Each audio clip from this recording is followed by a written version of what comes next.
Okay.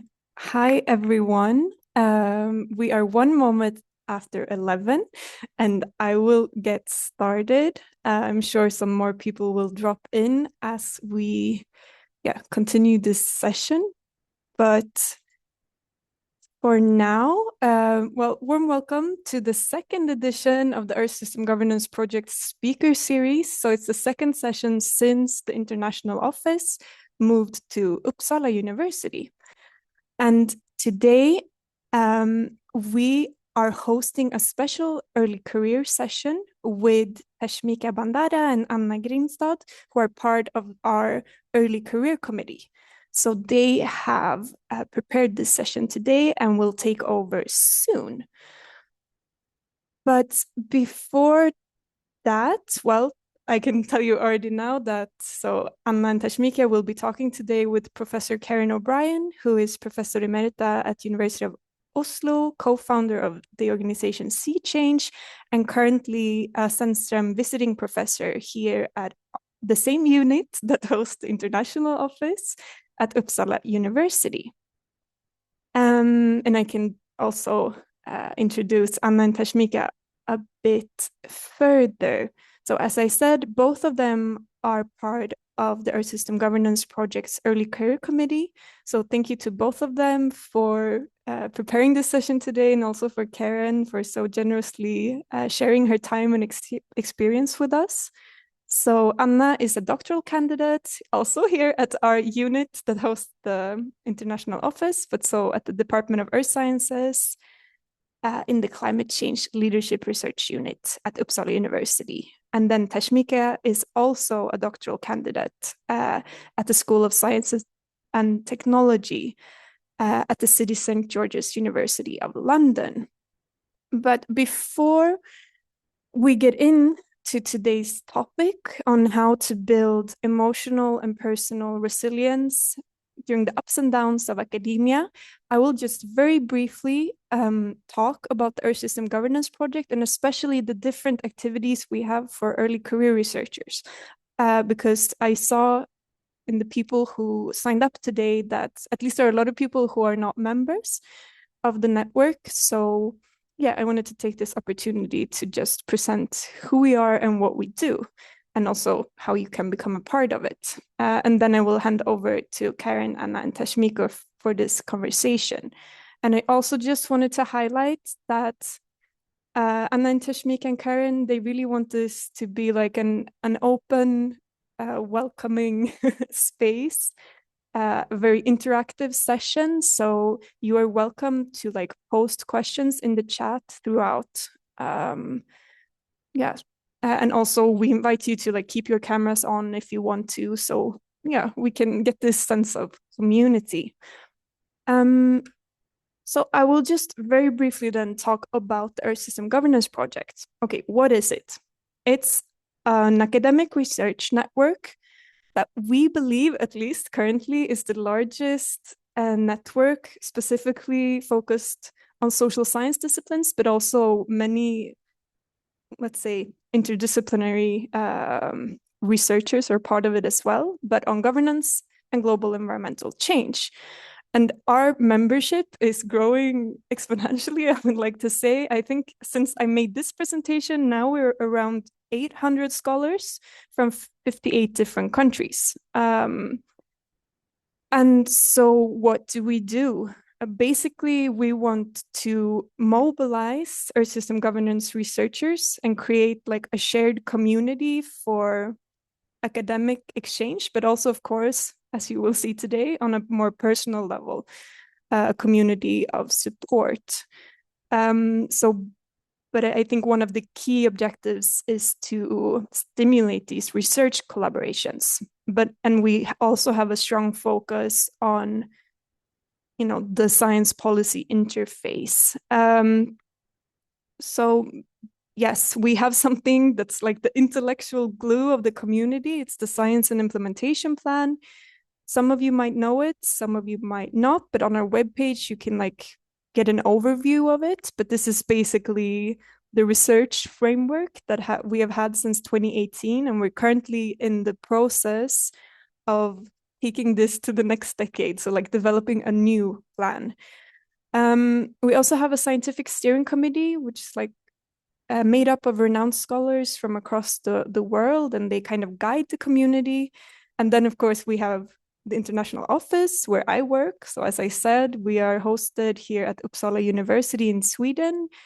And I just realized I forgot to tell you who I am. My name is Karin Thalberg. I work at the international office, among other things, facilitating these early career activities. But I think in this slide, like the most important thing to think about is that this is a network that is driven by members like Thashmika, Anna, who take time and want to create meeting spaces for others. So this is a good example of what you can do if you are part of the community. Just very quickly, I can just tell you that we have different publication outlets that might be of interest to you. For example, the Earth System Governance Journal. You can also read about online, of course. So I don't want to take too much time, but apart from the early career activities that I will get into in a minute, we have like thematic groups, which is like one of the core activities. So 9 task forces, for example, on the governance of nature and biodiversity, ocean governance, climate governance, Earth system law, and then working groups that are a little bit like smaller groups, but that then work on topics like democracy or more regionally focused. So we have one on the Asia Pacific, for example. There's also an initiative where a lot of early careers are part of, actually. It's an initiative called the South-South Initiative, where they work to create research collaboration, from the South to the South. And that's also something we facilitate from the international office. And the Early Career Committee, then, Thashmika and Anna are part of it. And I will say a couple of more things about that in a minute.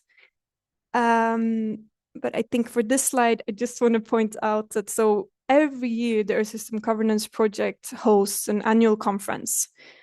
So this year in September, it will take place in Bath, where we, for example, will have an early career day on the first day of the conference, or it's kind of a pre-conference thing on the 7th of September.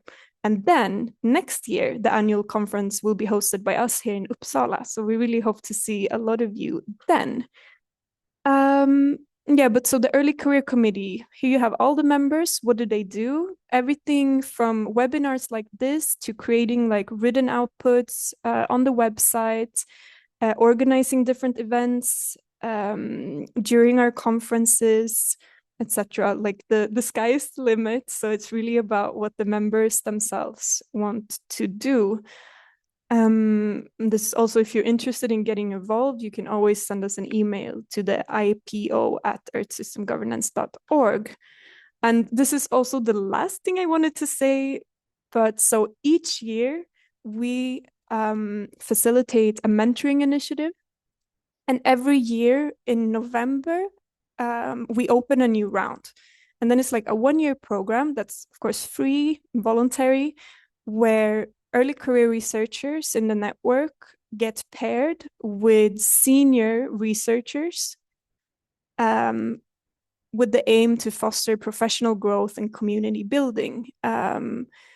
So keep an eye out for that when we get it, when we're closing in on November, because it's usually a very appreciated initiative. So they meet maybe 4 times per year, and it's just a chance to outside of your own research group to talk to very experienced researchers.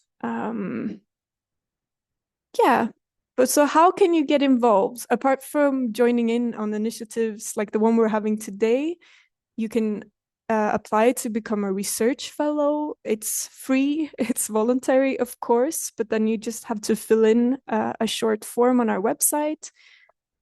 You can join these different task forces, working groups. It's also open if you're a member, a research fellow or not. We publish a newsletter every month that has a lot of opportunities, also conference calls, postdocs, etc. So I invite you to subscribe. I will be here also in the end if you have any questions about the project in particular. And as I said, you're always welcome to send us an email. But now I will hand over to, well, our facilitators for today. So Anna and Thashmika, I'm handing over to you.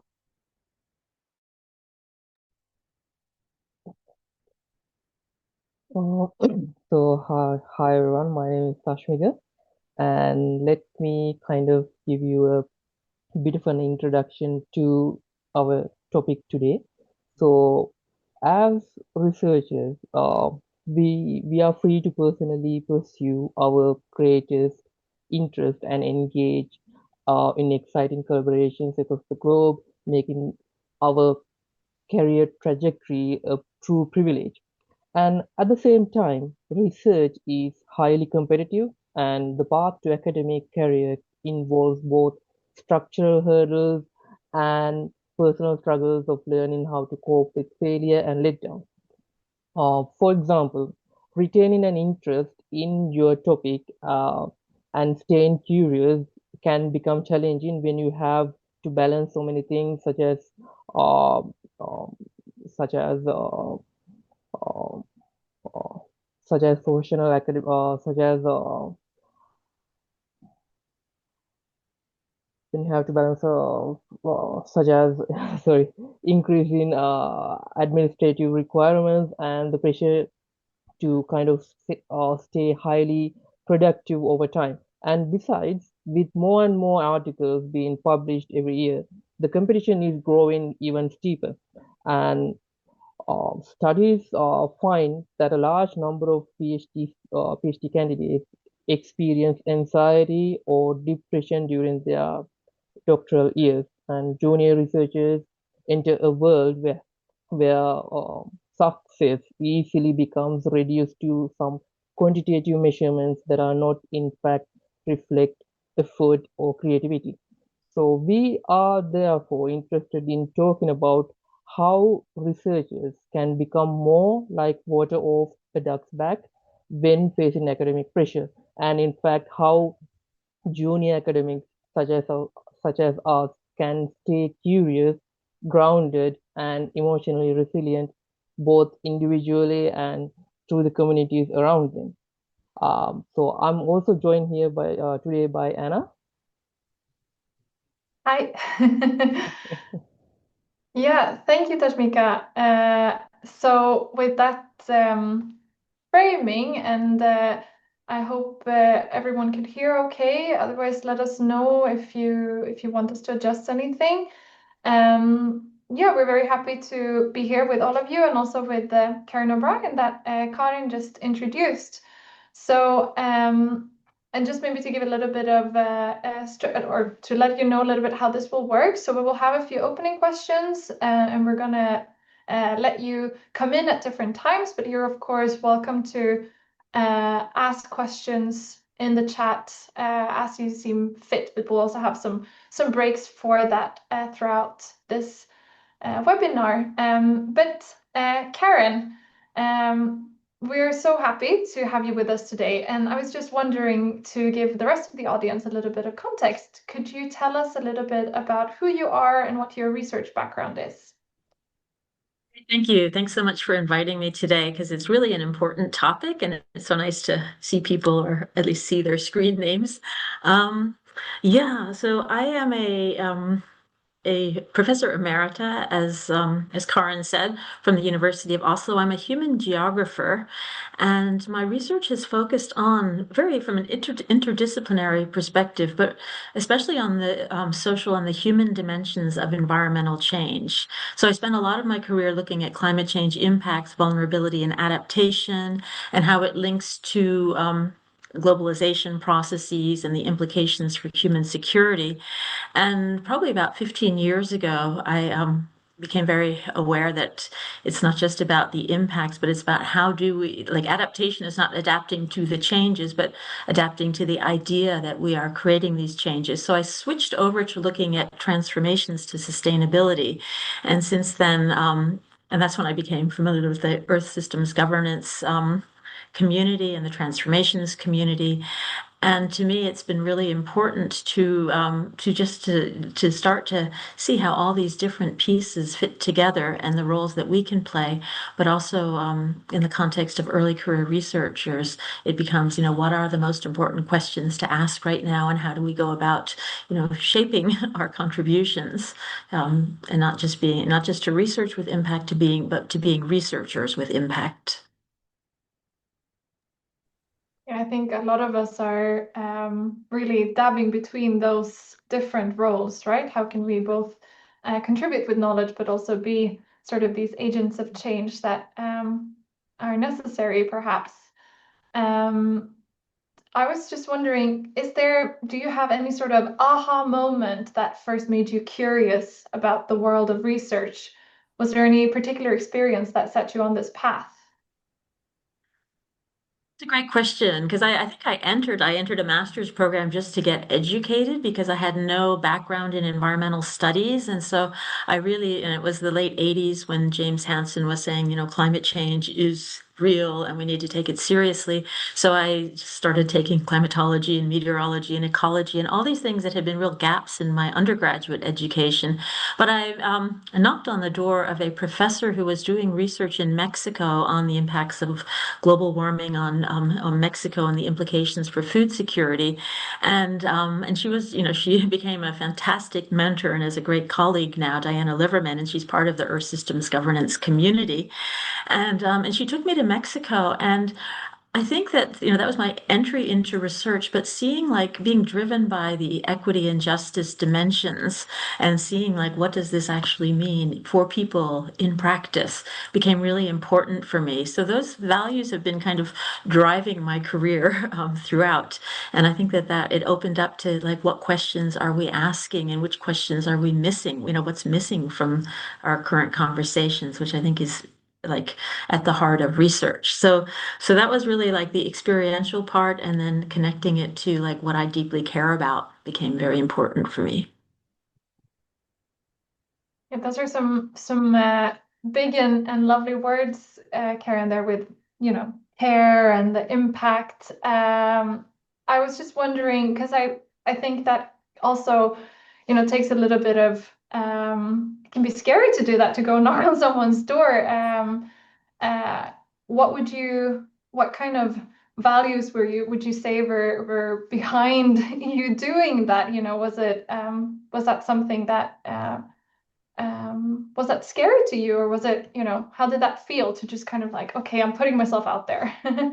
Yeah. I think it required courage, but also just this commitment to saying, like, okay, I wanted to be, it's like, in practical terms, I needed to get a research assistantship so that I could, to get in-state tuition and everything. So there was a financial motivation behind this, but intellectually there was this curiosity. And later she said that, like, when someone knocks on your door and is eager and enthusiastic and things, I think it makes such a big difference. Then yeah, like, very much research is relational. So I think that courage is one of those values that we all need right now, especially today in research. Courage to show up with what we care about, for what we care about, and for many of us, that is the future of the planet and people and nature. And maybe also the generosity of this other person who created a space where you could have that courage, I'm thinking as well. Yeah, exactly. And that generosity, and also just, that mentorship, that role modeling, which, I have never not appreciated that. So we were actually thinking, I'm seeing that there are quite a few who have introduced themselves, which I think is really nice, so that you who are more on the listening side also get a feeling of, we will try to keep track of reading some of these comments as well, but who you're here with today. And we were also thinking, now that Karen has mentioned some of these motivating values that, can motivate you as a researcher, but that you also value or cherish in other people, if you would like to share, maybe in the chat, just some of the values that drive you and that you think are, important for yourself and for others in research. And this can you can have this at the back of your mind while we continue the conversation, and then maybe we can get back to those a bit later. Yeah, Thashmika, I'm going to leave the word to you. Yeah, and a small note to the same question. I think for me, it comes down to equity. Because I grew up in Sri Lanka and coming to UK for my PhD kind of made me very aware about how unequal the resources and access to resources, knowledge, and opportunities really is. So, and that sits right at the heart of why I research and in what I research. So moving on, my next question is, so as researchers, curiosity is kind of at the heart of what we do, and it is what keeps us going through the difficult stretches. And given all the different topics and fields you have researched about, and now that you have seen so many cycles of ideas, what still genuinely kind of excites you, and how do you keep the sense of curiosity alive even when the day-to-day demands of academic life can make it hard to stay inspired? Yeah, no, I think about that a lot because we're in a very tough time. We're seeing changes that are happening much more rapidly. And sometimes I think back to when I first started studying climate change, and there was this sense of like, yes, we can do something to avoid this, we can mitigate this, and we also have to adapt to changes. But now we're seeing that these changes are happening really fast. And so the motivation for me is clearly that we can do better than this, and that we really have so much knowledge, and how do we connect that, like what we know with what we do. And that makes me then wonder, like, okay, who do I have to be, how do I have to show up differently in order to make these changes? And then asking that question that I mentioned earlier, what's missing, what am I missing, what are my blind spots? And so I'm always just kind of looking, like I kind of have this idea of like leave no stone unturned. If somebody gives me a recommendation for an article, I'm like, oh, let me check that out. And so I kind of keep like a very open, like an open satellite for like different ideas and things from different disciplines. But I'm always motivated by this, by the context the shared context that we're in on this planet. So which then for better or for worse, it can drive me way to push myself very hard. But it also like introduces me to so many amazing people who are working day and night for a better planet. So that is also very rewarding. That's nice. And I think on a same sense, looking at things in a different way is kind of the way to move forward, isn't it?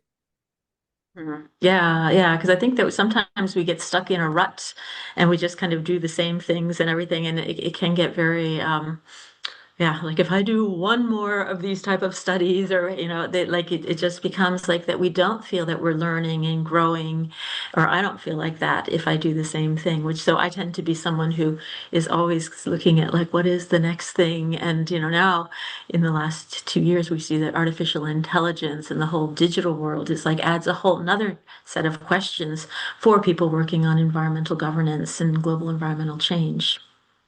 Yeah, that is really great. And the next question is, so as of this year, you are officially retired, which gives you kind of a wonderful vantage point to kind of reflect on your journey.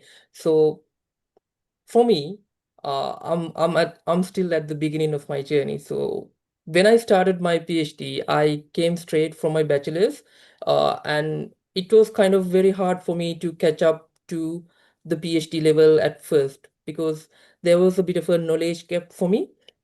And because of that, I also considered quitting in mid-level, like in MPhil level. So I was just wondering, I would really love to hear whether you experienced something similar. Was there ever a moment when you seriously considered working away from research or stepping into a completely different field? So, and what brought you back to that point? Oh, sorry, what brought you to that point, and what made you kind of stay or move forward? Yeah, there's a lot of questions there. I think that for me, the like first I'm in not retirement, but what I call preferment. So like I kind of thought like, okay, after working so many decades, it's like, what do I really want to do? How can I have impact, but also create more time and space in my life, which is why I think, part of my like reflections are how important it is to actually create that like the boundaries and space for ourselves. And with the title of this webinar of being the water on the duck's back of the duck's back is really important. I think it's like Karate Kid. They said, "Be the water," and so looking back, there were times when I just got it's like climate change. And my whole life has been just through this lens of climate change, and it's driven a lot of people crazy, family, friends, and everything. But and there've been times when I just thought, yeah, what I really love doing is the change part of climate change. I'm interested in the inner change, the outer change, and how we all change. And so that really, the minute I could connect that, the like the inner dimensions and integral approaches with the approaches we were taking to vulnerability, adaptation, resilience, etc., then my everything kind of seemed to fit together. So when I kind of take that, like this passion and this research were more together, it changed things for me. And then it wasn't that I wanted a different topic, but also a different role. So I started Sea Change, which was a failed proposal for a center of excellence, which we tried, to fund. And then we thought we have to do it anyway. So working with society to promote these transformative change has been really rewarding. And it's been one of the reasons I went into preferment, because I think, we need not just knowledge, but knowledge and action to inform each other. So, but along the way, I think that we always have to ask, like, what is it that I really care about? What is driving me as a passion? Because otherwise, I don't know, there's been times when I felt like yeah, when the motivation goes away, and it's very easy to get or approach burnout. That's that's very inspiring about the research and everything. So Anna, uh, Yeah, thank you, Tashmika, and thank you, Karen. I agree, and I'm also I really appreciate those who are sharing some words here that have a lot of meaning in the chat. And I also just wanted to throw in, I also think humility is one thing that I really value, and I don't always know if I walk that walk, but I think that is something that at least I think can get lost sometimes in sort of this path to excellence that academia also involves. And I think as an early career researcher, sometimes maybe all these well, maybe throughout your whole career, it can be sort of difficult to hold on to these values, which is part of the reason why we wanted to touch upon them today as well.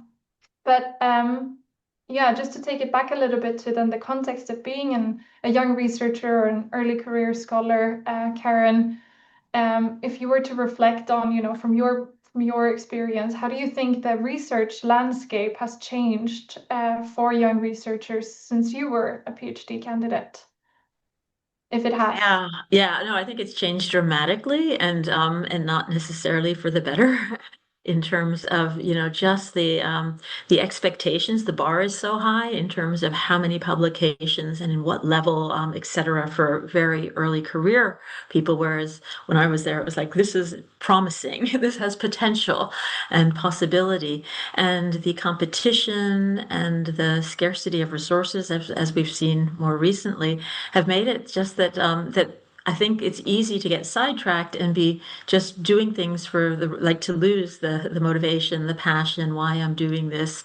And like when I was like, there was no H factor when I was started, and I had no idea how to even find out if anyone like the citations and things. That was just very distant from doing the research. So it was I think there was much more like opportunity and freedom. And where we're seeing now is that with so many limitations in doing a traditional academic path towards, a university position or research institute, we realize that we actually need the knowledge and the wisdom that comes from research in all other sectors of society. So really trying to bring that in. Can I work for an NGO? Can I work for any organization or business or startup about these things? So I think we have, for young researchers today, are forced to be much more creative and innovative, and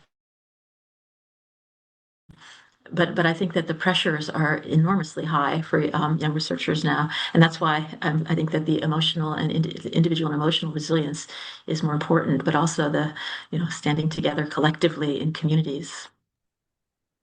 Thank you. And yeah, we'll get back to those final topics a little bit towards the end, but I was just wanted to stop at, it's interesting how one of the things that Thashmika and I have been talking about when we've been prepping for this webinar is, that curiosity, which I think is a lot of us can recognize that curiosity in our topic, like you talked about before, can get lost when we're stressed or under pressure. But I was wondering, how do you think the need to be creative, the need to be creative in terms of what your career trajectory should look like, how do you think that interferes with sort of the creativity that is required to do interesting research? Because those are kind of different types of creativities, perhaps. Yeah. I think the first one is very stressful because if you're like halfway through a PhD and have to be thinking about the postdoc, and if you're halfway through your postdoc and have to be thinking about the next one and the next one, and moving around all the time, and these things, it's not it doesn't give you much space for creative thinking. It's more reacting and responding to these immediate issues, and that's where I think that we need to think collectively as society. It's like what kind, how are we going to nurture the next generations of people who can bring this, and this is at the political context right now is not supportive of that at all. So this is kind of, in this question of how do we support each other? How do we create these networks like the Earth System Governance networks to kind of see where the opportunities are? Because I think, personally for me, like when I was looking for a job, I was interviewing, and I had a child at the time. I think I was like 7 months pregnant when I went on all these interviews.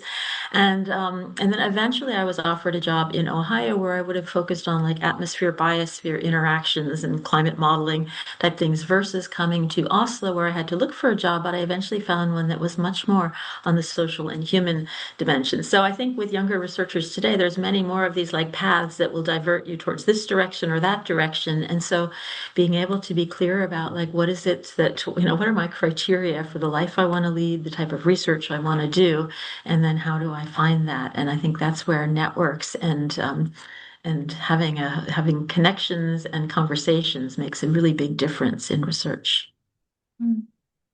Thank you. And I was thinking also now, I mean, Thashmika mentioned before, in terms of equity and access to knowledge and how that is not equal across the globe. But you also now mentioned, being 7 months pregnant. So do you see any changes in terms of what it's like being a person who also has care tasks and, navigating the world of research as an early career scholar? Do you think that has changed as well over the years, or what is your view there?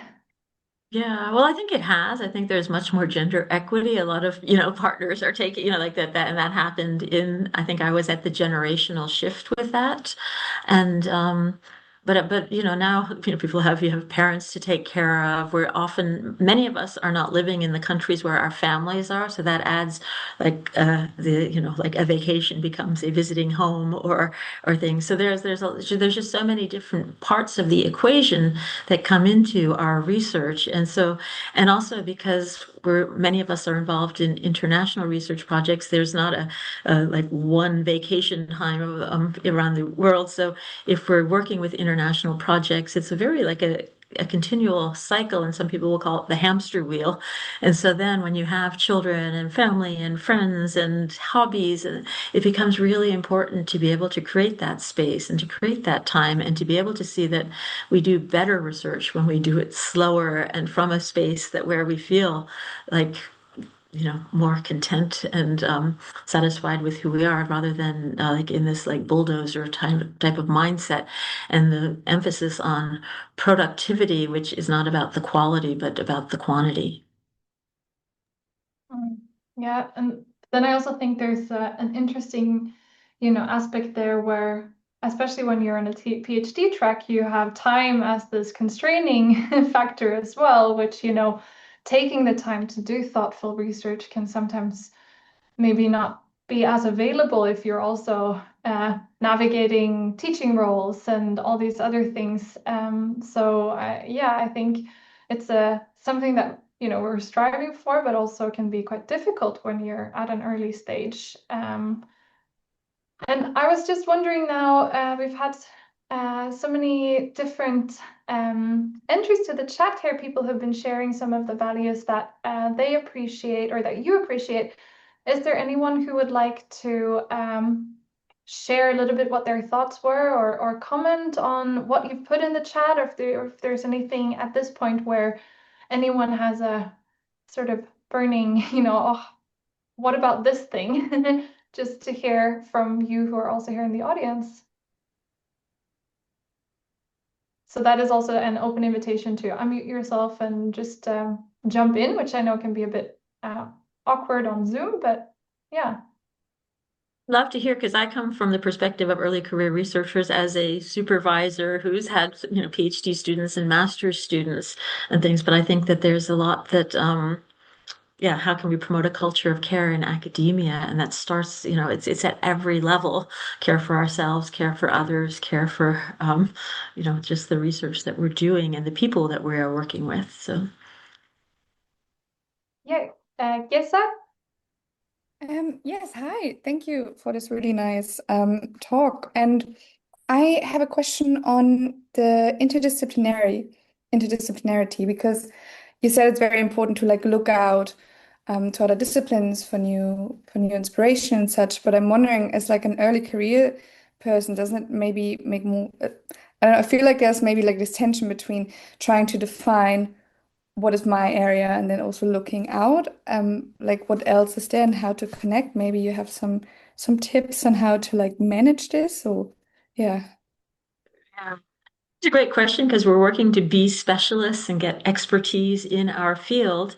And I think, though, that, it's a little bit like not to then just say, oh, I need to go and learn another discipline or anything, but it's just really like to be able to, just in your own research area, also find what's missing. Have people not taken into account psychological effects or the emotional effects of whatever I'm looking at?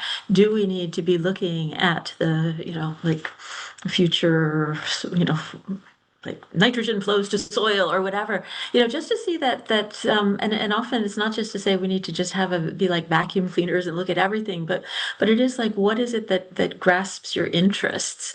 And I think that's where it goes back to that curiosity and thinking, because often we're basically, when we're doing research, we're entering into a larger conversation about a topic and issue, and how can I add something interesting to the conversation? And often that doesn't come from just being digging deeper and getting into all the details, but it's from adding something new or a different perspective.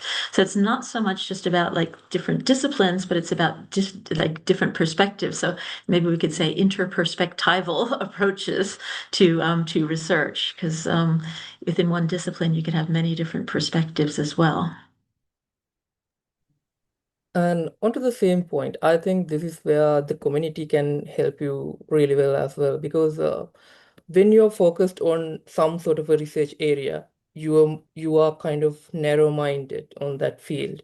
And when you kind of share your ideas to someone who does not have an idea about the research, they tend to look into things in a different perspective. And that's kind of where you can have interdisciplinary connections and kind of those different viewpoints. So that really helps as well. In my case, that helped me, just sharing. Yeah, I think that when we understand where someone else is coming from, it's to include more people in the conversation as well, as you point out. Barley?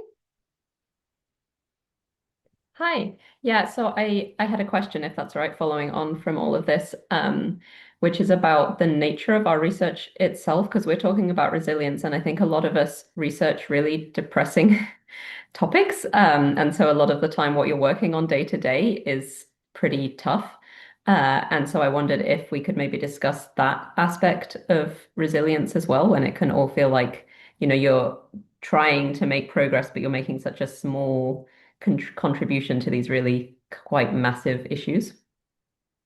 Mm. Yeah, no, that's a really great question, Fairly, because it touches on something that I care a lot about, which is like, like I'm interested in like fractals of change, how you matter more than you think, because what we're doing, we might seem small, it might seem remote, but we're part of this larger conversation.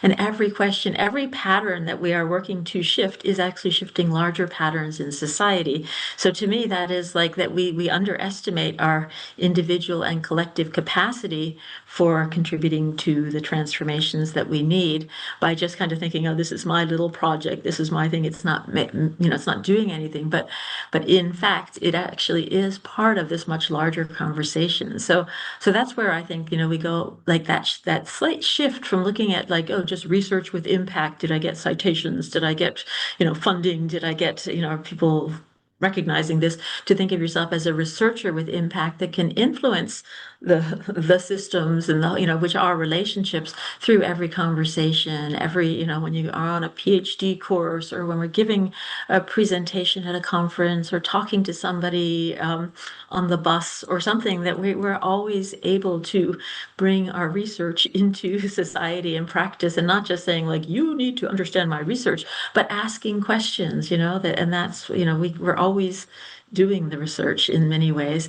And I think that at a time when it looks very, it feels very bleak, and we have to actually accept that we're losing a lot, and to be able to handle the grief and the emotions that go with that, and also know that in terms of equity and justice and all of the values that you have listed in the chat, that it is absolutely worth like working for a better world right now, and that because social change isn't linear, we may be very much more closer to it than we think, because there are so many people working all over the world for this. Yeah, thank you, everyone. I think those are really, really great contributions, and I'm very grateful that you're also bringing in your perspectives, because I think this is a topic that is, it's universal, but it's also very subjective, and the different struggles that we have, and a reason, a motivation for taking this time to stop and pause is just simply because there may not be sort of like a blueprint answer to all these different questions, but something that at least we feel it's necessary to stop and think about and talk about, and take the time to listen to each other and reflect together. But on the note of pressure and challenges, Thashmika, would you like to introduce us to the next Yes. section? So the next part of our webinar is about tackling pressure and challenges.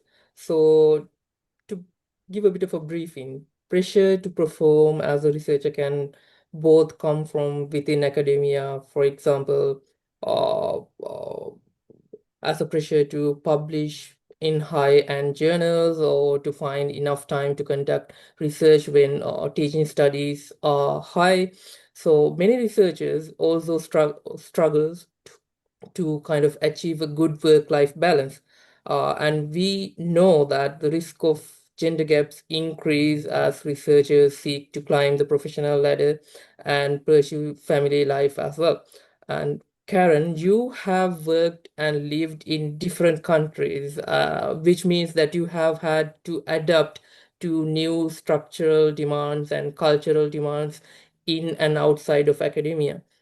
You have also spent years working with several of the UN Intergovernmental Panel on Climate Change reports, a job that requires tackling great pressure and navigating challenge in research collaborations. We therefore think it would be interesting to hear your some of your experience with pressure in academia. So to start things off, as researchers, we are often in in a position where we kind of feel the need to consistently prove our potential, whether that to our supervisors or our peers or even to ourselves. So for me personally, that pressure means that switching off at the end of the day is something I genuinely struggle with. I can't switch off at 5 and keep on living my life normally like that. So there is always another paper to read, another section to write, another idea to chase. So I suspect many in our audience feel that same way as well. So can you tell us a bit about how about your own work-life balance philosophy? Admit that I'm not the role model for this because I have also, like, and it's not so much that like by the like feeling the pressures, but it's been like that wanting to contribute and almost like carrying the weight of the world on my shoulders. Like, okay, I have to do this. It's important.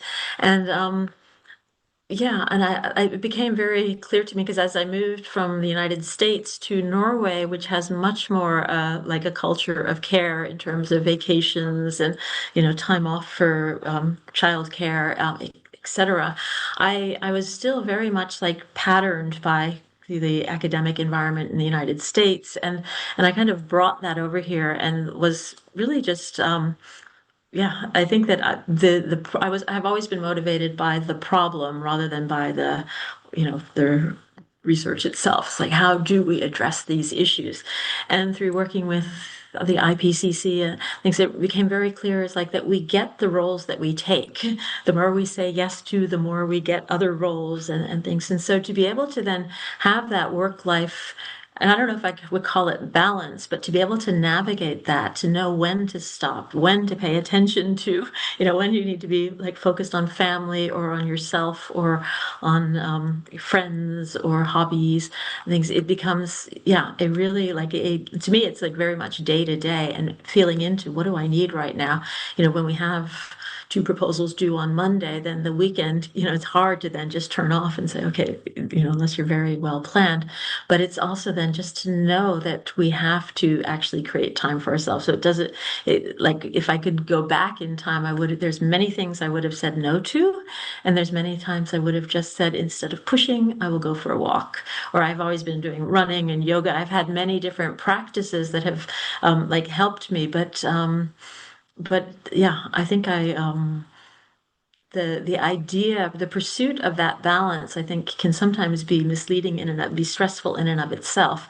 And just sometimes to remember that what we're doing is often based on what we deeply care about. So with my children, there were times when I was traveling when they had their football games or ballet recitals or things and it is like that we're actually trying to work for a world that they can thrive in the future. So that balance in that, and I often ask them, it's like, oh gosh, like, do you regret that? And I think they're very happy that I have been doing what I've been doing, and I was there for a lot of their, like it is that balance. But what comes at the cost can often be ourselves and our time alone, our being, um, yeah, being able to take care of ourselves instead of everybody else is the challenge, I think, for many researchers.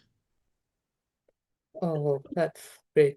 And on the same point, I was just wondering, so since you have experienced different countries and different cultures, which uh, kind of had the most pressure on you when in terms of work? Because as you mentioned that you needed to sometimes take time for yourself, and does taking time for yourself have what sort of a pressure does that have on you in terms of different cultures? Is there some cultures that does not have that sort of a high pressure on you because if you uh, on you taking some time for yourself and so on? Yeah.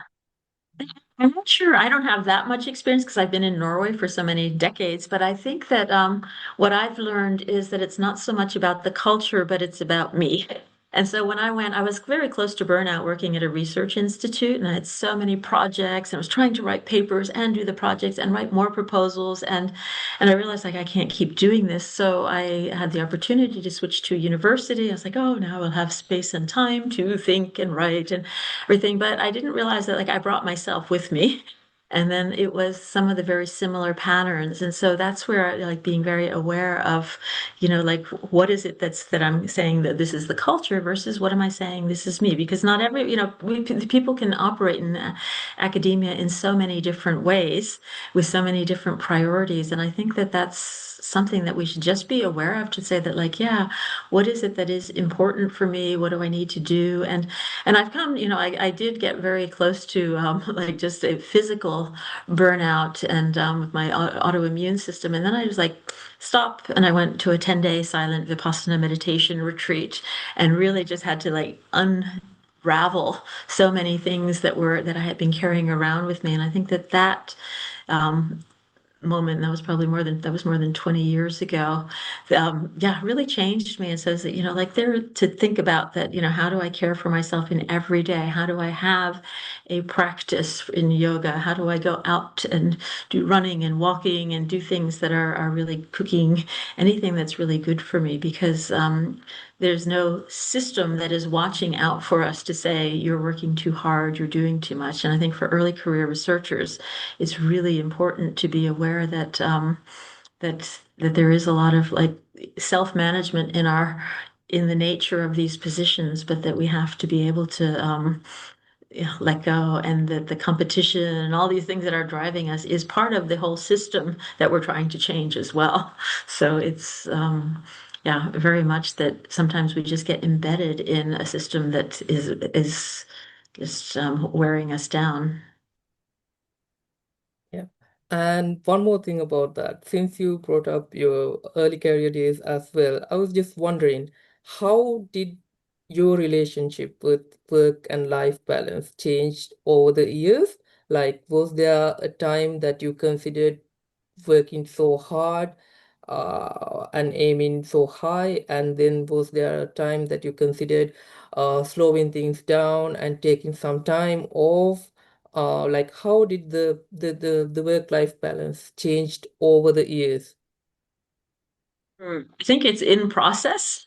I had three children, 3 years apart, each of them, and that was also the time that I was working on like the global change programs and the IPCC and everything. So it was just a very hectic time. My husband's also an academic, so he was also traveling. So it was managing a lot, and that's where when. I got, just a couple of years ago, I was like, you know what?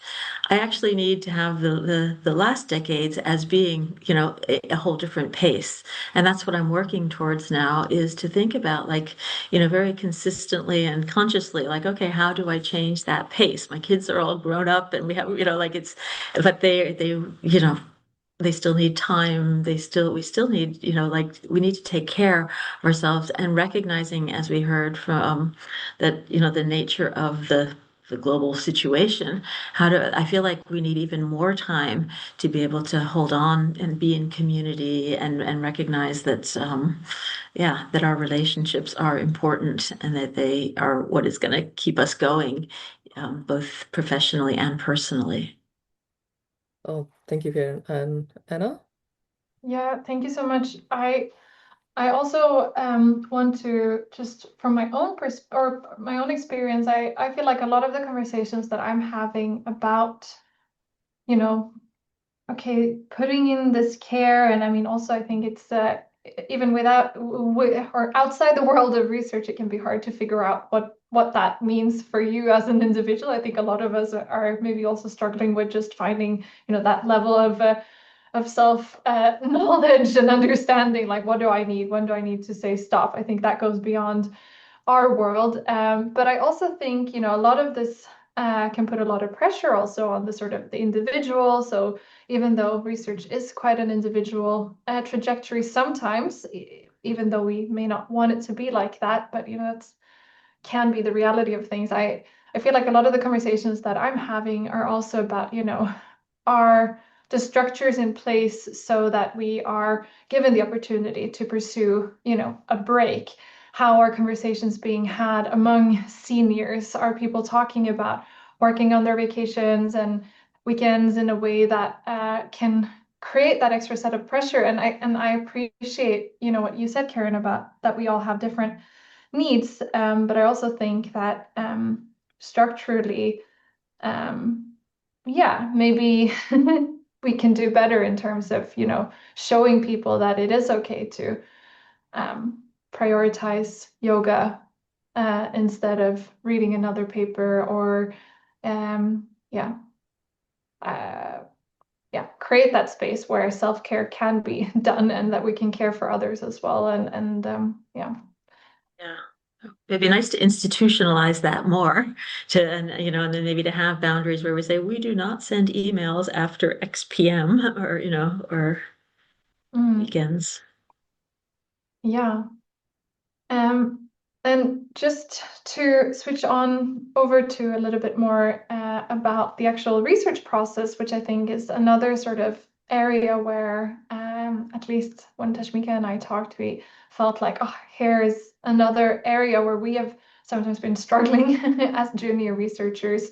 And that can be, sometimes when you take part in other people's research, it's often at the stage of like a finished publication, or you see these sort of trajectories that look like they're linear processes of like, oh, I had this wonderful idea, I went out, I did the research, I wrote the paper, and it got published. But we know also from personal experience that that's not very often how things go. And I mean, different sort of challenges that you can run into, or we both faced tackling rejections, and also, maybe someone else all of a sudden has written the paper that you were working on and you're on the time to finish your PhD. So that can be quite stressful, or sort of failed experiments, or you mentioned a center that didn't get funded.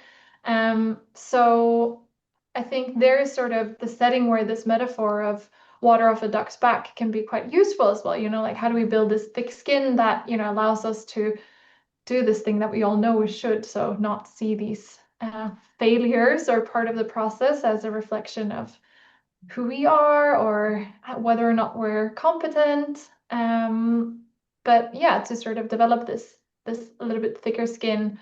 So I was wondering, Karen, what are your thoughts on this? And maybe if you could tell us a little bit if you have any project that didn't go as planned, where you kind of faced, I don't know, similar experiences.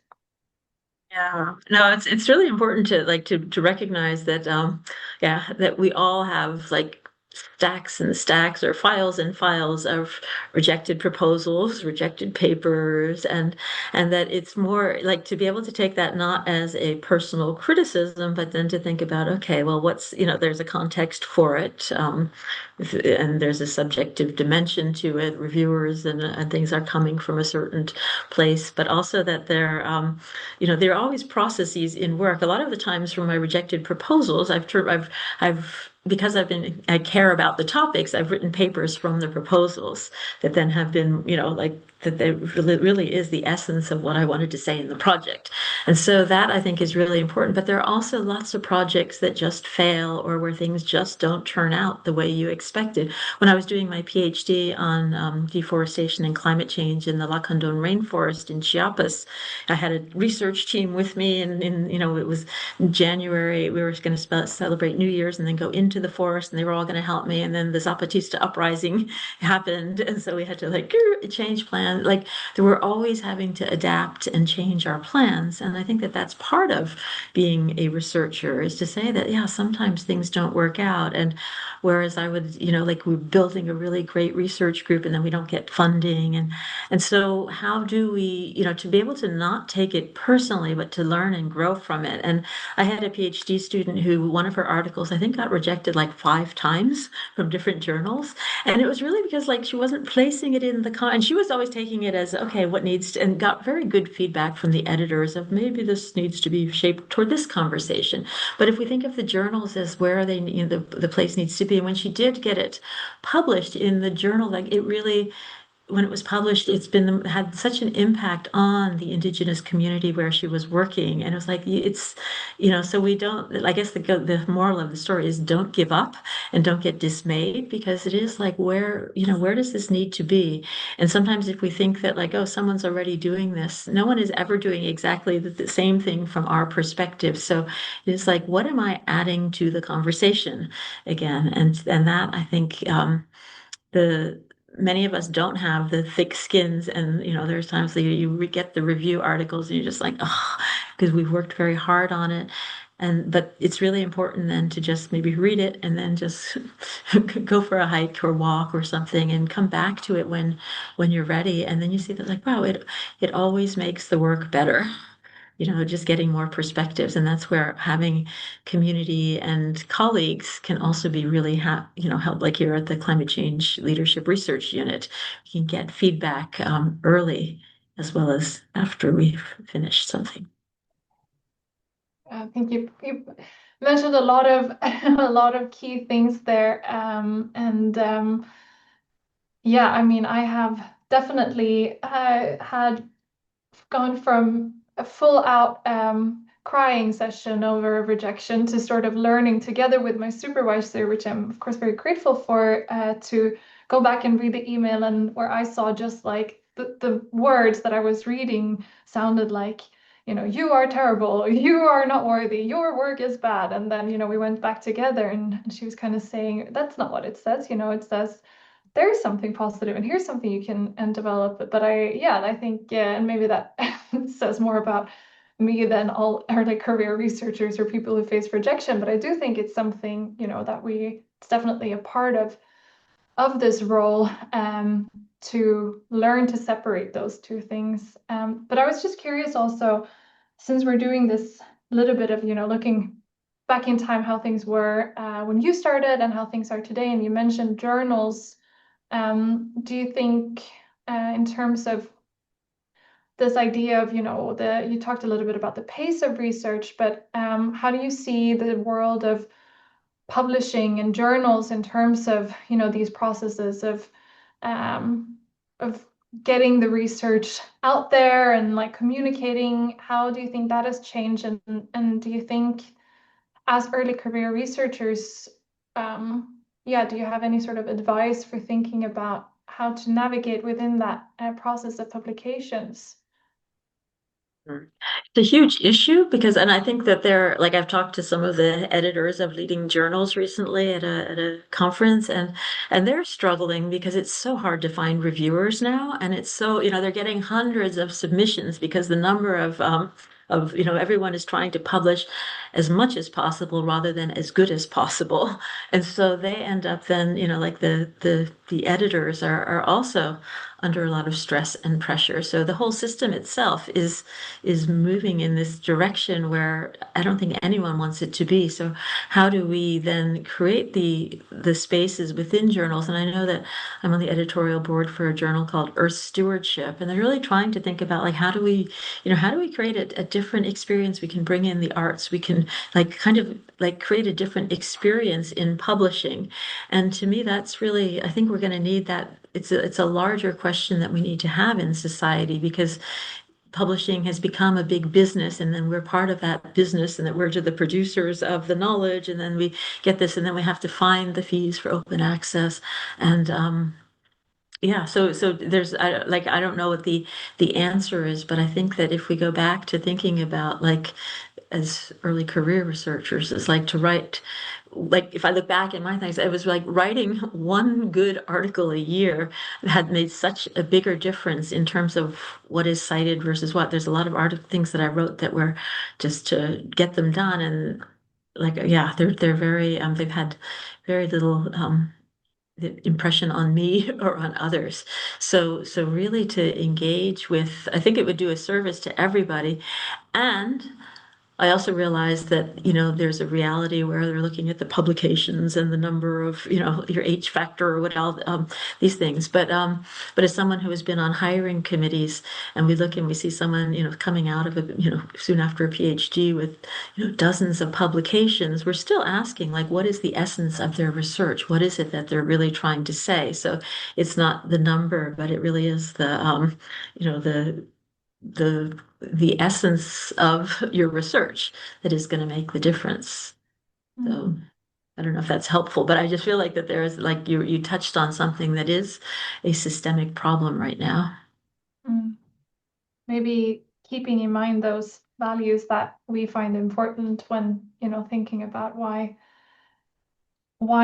am I spending so much time on this particular thing and not thinking, like, oh, I should have moved faster, it should have been done sooner, or I should have, yeah. I was also wondering if before we move on to the next question, if there are any questions in the audience, any thoughts that have come up now as we've been talking, if you want to share any, if you're recognizing some of these topics from your own context, or if there's something we're missing that you would like to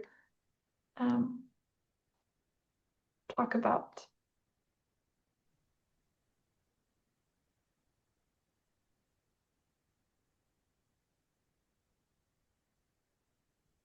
Well, I do have a question. It's about the journals that we talked about. Um, uh, I mean, from my personal perspective, I have received sometimes very harsh criticism from reviewers, and if you are to uh, do these sort of reviews, would you be harsh, or do you think we should be harsh, or do you think we should uh, approach this in a more different manner? Because we are at this stage early career researchers, but we will move forward, and we will have to one day do these things. So do you think we should change the perspective of how we should do things? Yeah, that's a really important topic, because we want to give the feedback that we want to receive also. And when I work in transformational leadership, it's like, to give constructive feedback of, like, what works, what do you keep the same, what do you add more of, what do you have less of. It's, to not like destroy somebody for this, but it's also, like, to be able to say that this works, this is not. Every manuscript you'll read is at different stages. Some people submit them very preliminary, and some people have put a lot of work into them. Some people, it's often that they might take several rounds.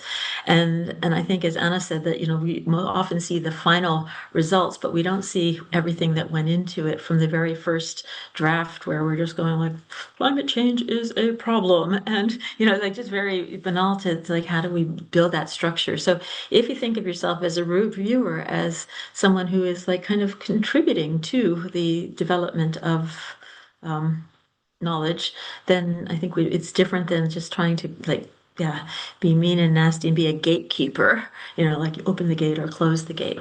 So yeah, so I think practicing giving like constructive feedback is really an important part of this, knowing that it will have and that it does, we do take these things personally, because it's like, I think research becomes part of our identity in many ways in our paper, and that it can become very dangerous if it's the only way we evaluate ourselves.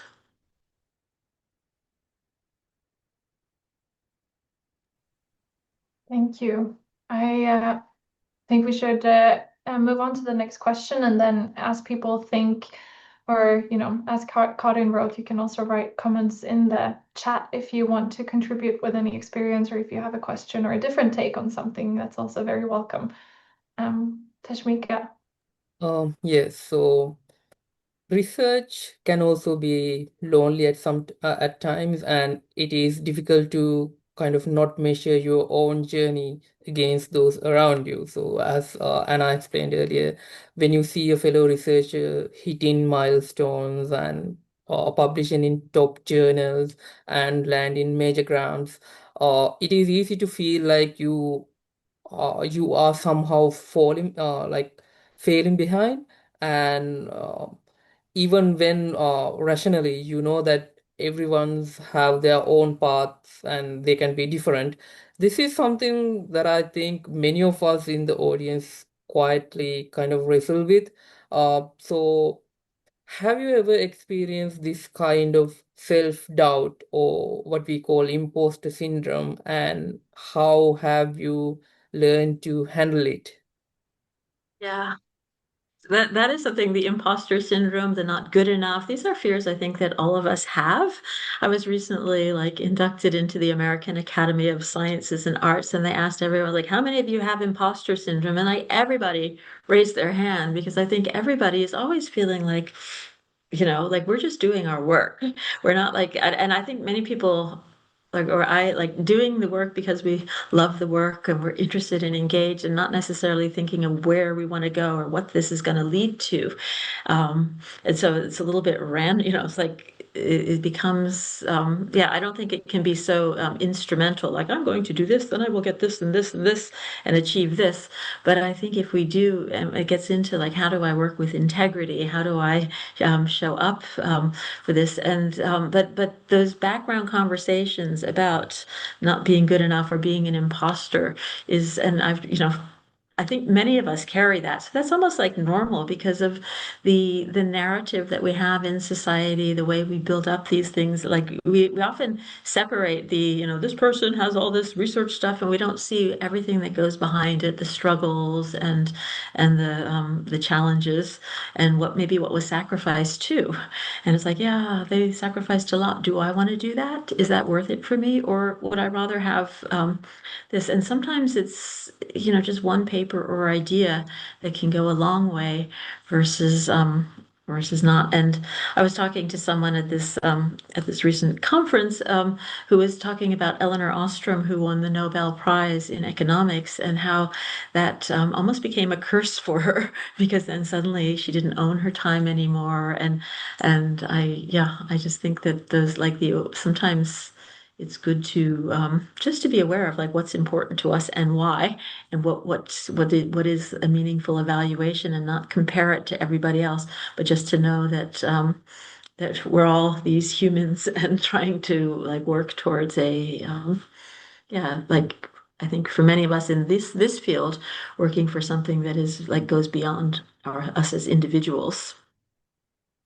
Oh, that's right. And to follow up, today, if somebody, as an early somebody who's in their early career in the research, if somebody came up to you and told you that, um, I feel like I'm falling behind, I feel like I have the imposter syndrome, what would your kind of advice to that person be? Because I think many of us in this audience today are early career researchers. And as you mentioned, uh, I think we all might be having the imposter syndrome kind of a way, like we might be imagine kind of thinking that we need to do more.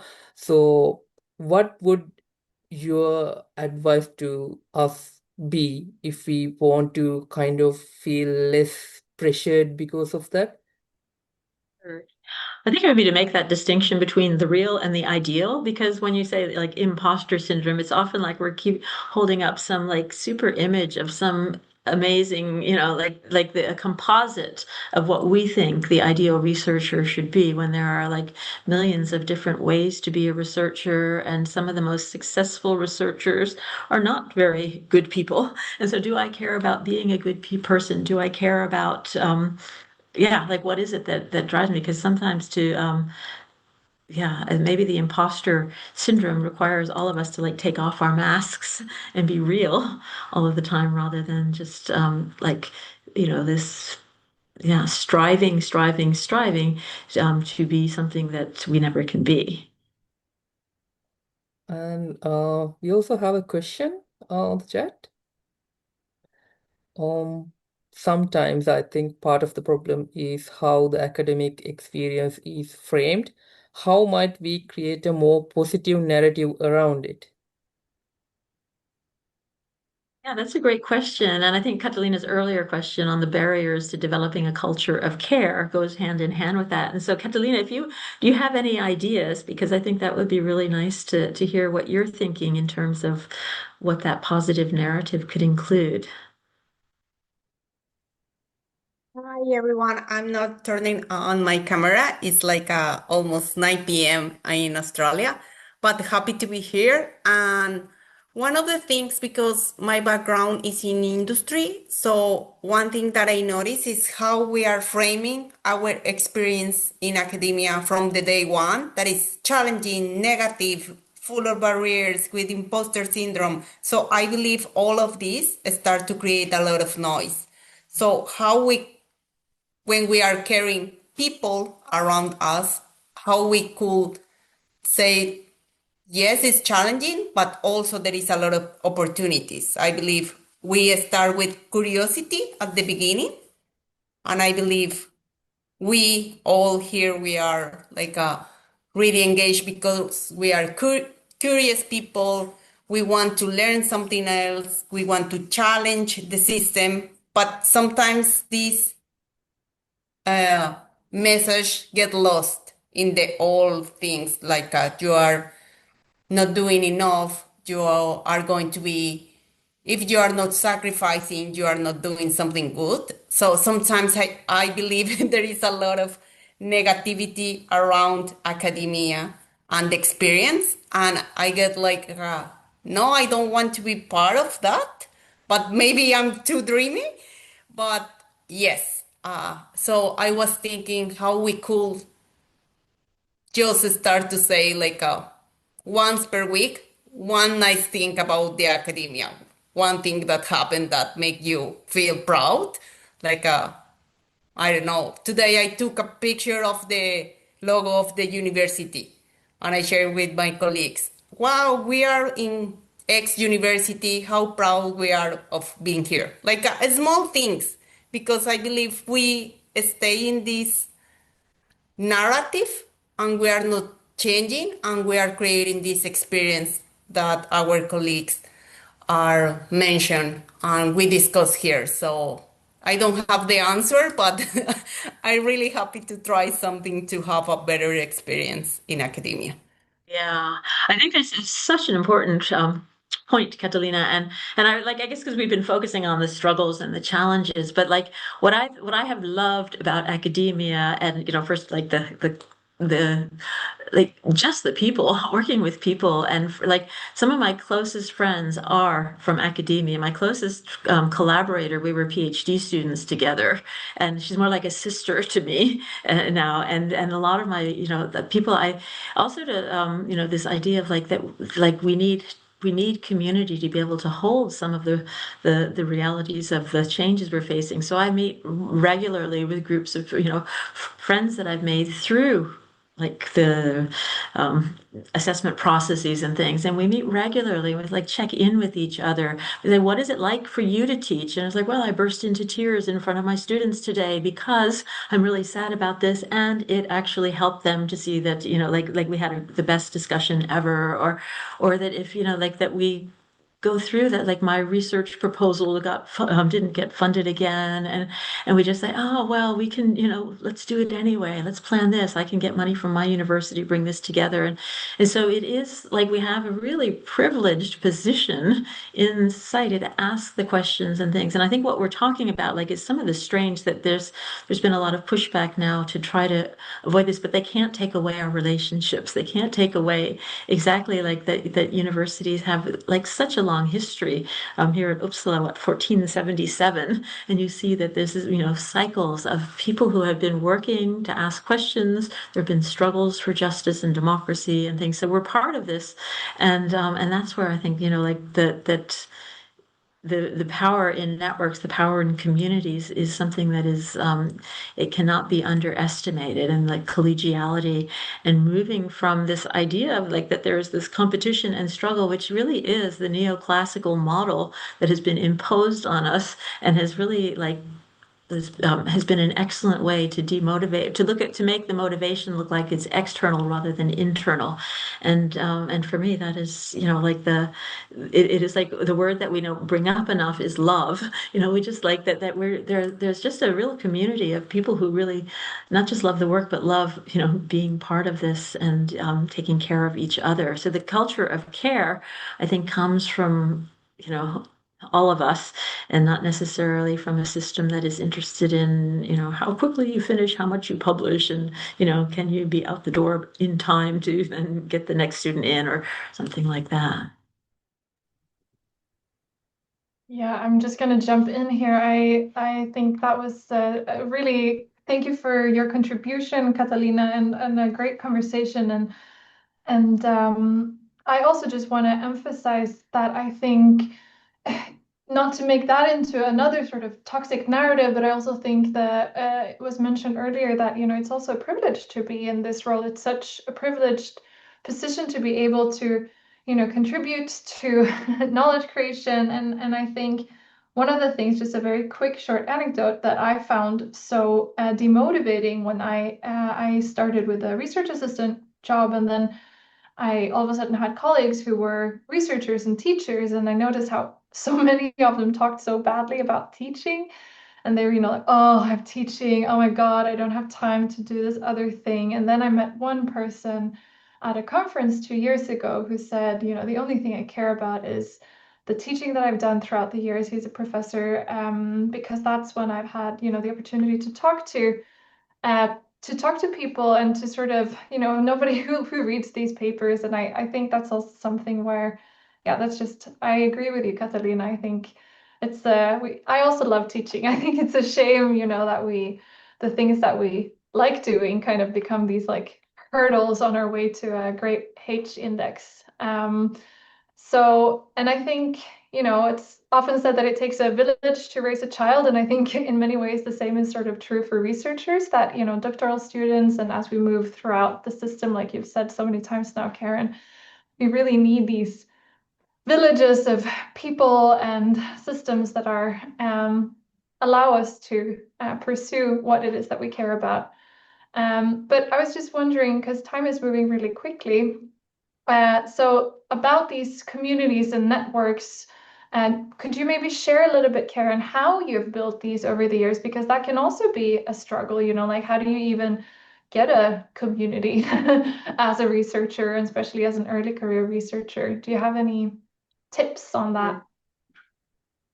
Yeah, well, what I have from like my own experience, but also what I see from others too, is, like that there's often these communities develop from PhD courses that people attend together, or a conference, or things that they're not necessarily these formal, let's create a community, but it is more like a organic development that then eventually gets formalized into a network. And I think that's gone with whether you're talking about resilience or systems governance, or whatever. And to me, that is like the idea, like with transformations, we had conference after conference, and then, we were building this community, and then someone said, like, I can take on the role of holding the transformations community, putting out the newsletters, organizing events. So then that took maybe 10 years or so to develop that. But our networks, we can think about how to do them, but also inviting people into those networks so that they don't feel like, oh, how do you get in, how do I get involved? How do I get in that?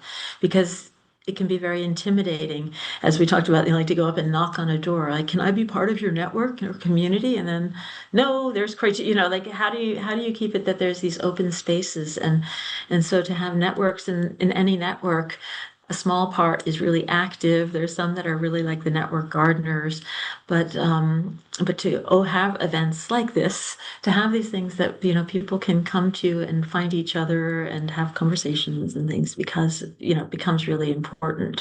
So to build the networks, we have to like be willing to be part of a network.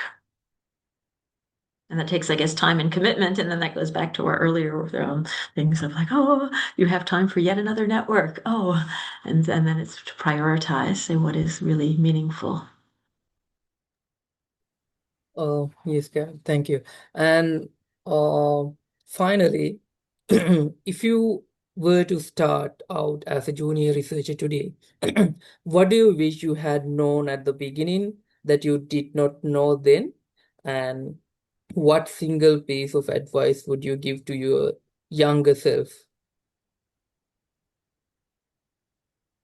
I would tell my younger self that it's not up to me. It's not like it's up to we, and that it's a collective, and to, like to maybe slow down and yeah, not take on more than I can handle. And that's something that my older self also needs to hear. So,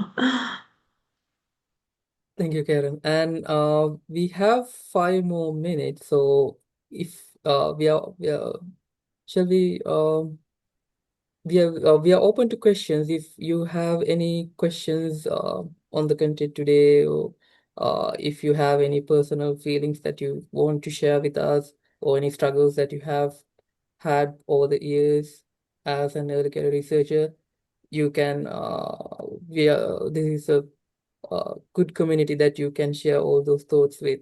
And one of the main reasons that we wanted to do this session is to show you all that we as individuals not suffer, but have certain feelings uh, to ourselves. But at the end of the day, we all share those thoughts, we all share those concerns, even us as early career researchers, and even senior researchers like Karen, we all have this sort of concerns that we share among ourselves. And we want to show you that it's okay to have these concerns, and uh, you're not alone on this.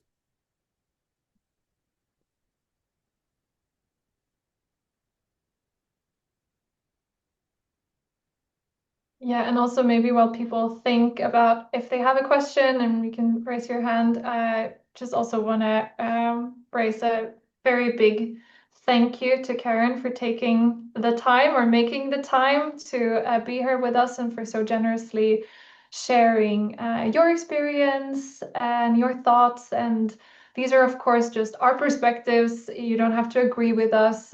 These are not, any recipe for how you should be feeling, or if you have a completely different experience. I mean, that's great. So yeah, thank you all for also listening to and contributing, and yeah, sharing. yeah, no, I think it's really, I think it's really great to organize these and to have the conversations, because again, like sometimes it's easy to feel like we're all alone, and we never are. And but I think like that Catalina's point too, of to think about like what is really good about what we can do, and how do we yeah, to create these like networks that are like attractive to join, where we want to be, where we get nourished. And that goes into how do we care for ourselves. And to me that goes, I think that again we need to build our skills and our muscles for being able to move forward in this world right now. Because if there's one thing we know, is that we need knowledge-based actions. And even though research is under pressure in many places, it's so important that we continue to ask questions and challenge assumptions, and really start to build the world that we really want to see in the world and be in the world. And I also just maybe want to say thank you to the Earth System Governance Project for allowing us to have this webinar. It's a first trial for the early career group, at least of this constellation of the group. I don't know how it's been in the past, but yeah, we've been very free. So if this is something that seems attractive to you, I think, like Karin said in the beginning, you're super welcome to join in.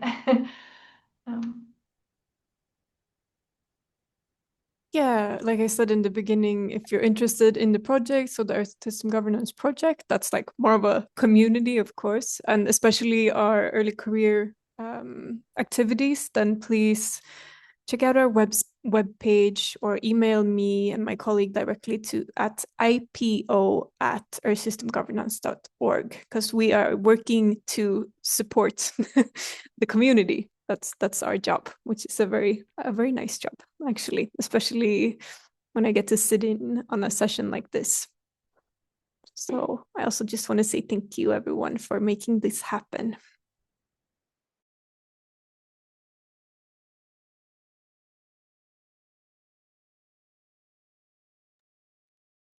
Then maybe, since I don't see any more questions, yeah, as I said, really big thank you to Anna, Thashmika, and Karen, and to everyone who listened in today. Yeah, we will be back in September, where we will continue having these short webinars with different parts of our big community, so they can be either thematic or more, personally oriented like this one. So yeah, we look forward to seeing you again.